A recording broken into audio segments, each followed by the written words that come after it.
Baik teman-teman, perkenalkan nama saya Ayudian Lestari Sadiawa, NIM 14120016, Prodi S1 Akuntansi.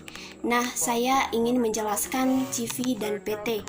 Apa sih itu CV? CV itu adalah usaha yang berbadan hukum karena tidak ada regulasi yang mengaturnya. Jadi teman-teman harus tahu dulu kalau kita mendirikan perusahaan atau mendirikan usaha.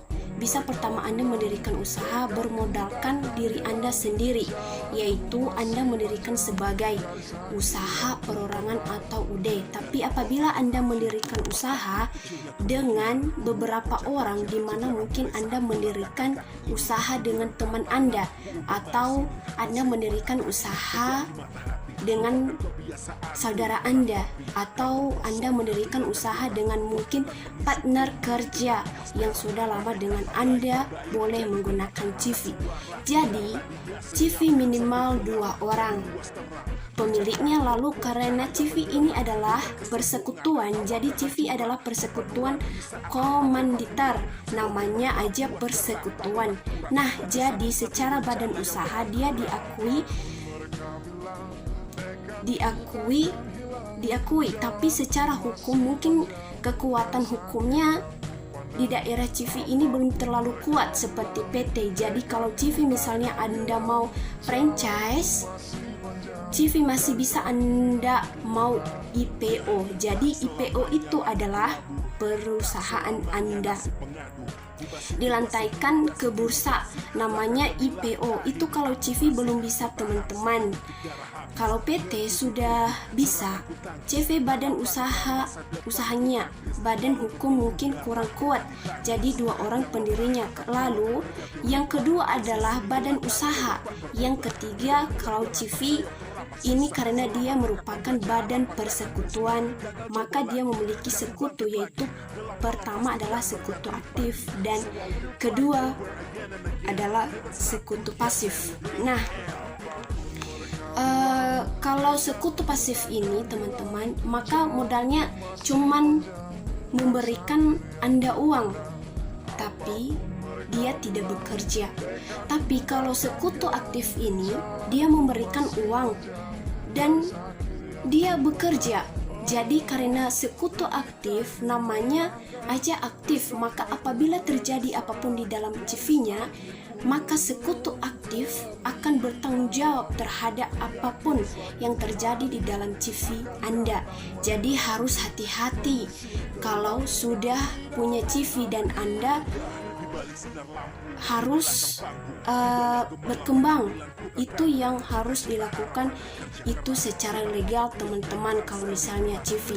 Nah, sedangkan PT itu adalah badan usaha yang berbentuk badan hukum yang statusnya diatur Undang-Undang Nomor 40 tahun 2007, perseroan terbatas. Nah teman-teman, kalau PT juga sama, jadi berlandaskan minimal harus 2 orang yang jadi Anda dengan teman-teman Anda. Tapi PT secara legalitas hukumnya dia lebih kuat daripada CV. Kenapa? Karena sekarang orang-orang jadi bukan namanya sekutu, semua di dalam bentuk saham. Jadi misalnya 2 orang bergabung 40 sama 60 tergantung. Nah, tapi semuanya berbentuk saham. Setelah berbentuk saham, maka di dalam PT ini orang yang bertugas untuk melaksanakan kegiatan daripada operasional ataupun segala administrasi di dalam perusahaan. Jadi direktur jadi ditunjuk sebagai pelaksana, belum tentu pemilik, tapi bisa juga sebagai pemilik Nah, maka kalau terjadi apa-apa di dalam PT Anda, misalnya ternyata Anda berpajakan atau masalah hukum dan sebagainya, yang dicari bukan pemilik sahamnya tapi direkturnya dulu.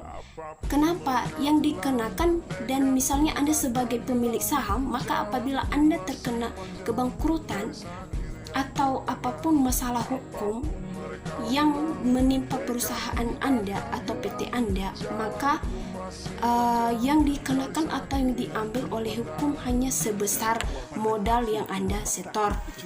Nah, pajak yang mana yang lebih murah? Nah, ini yang kita harus perhatikan.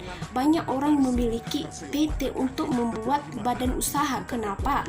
Karena mereka bertanggung jawab, beranggapan PT ini lebih elit, PT ini lebih eksklusif, PT ini lebih wah.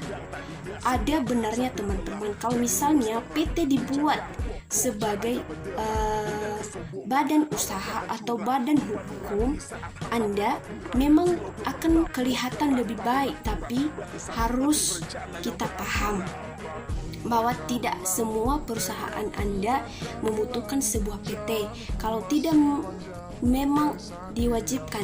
Nah, kita perhatikan CV ini akan memiliki pajak yang lebih murah sebuah PT. Kenapa? Karena gini, pajak badan hukum maksudnya pajak perusahaan itu adalah flat 25% daripada penghasilan bersih PT dan CV, memiliki pajak yang sama sebesar 25%.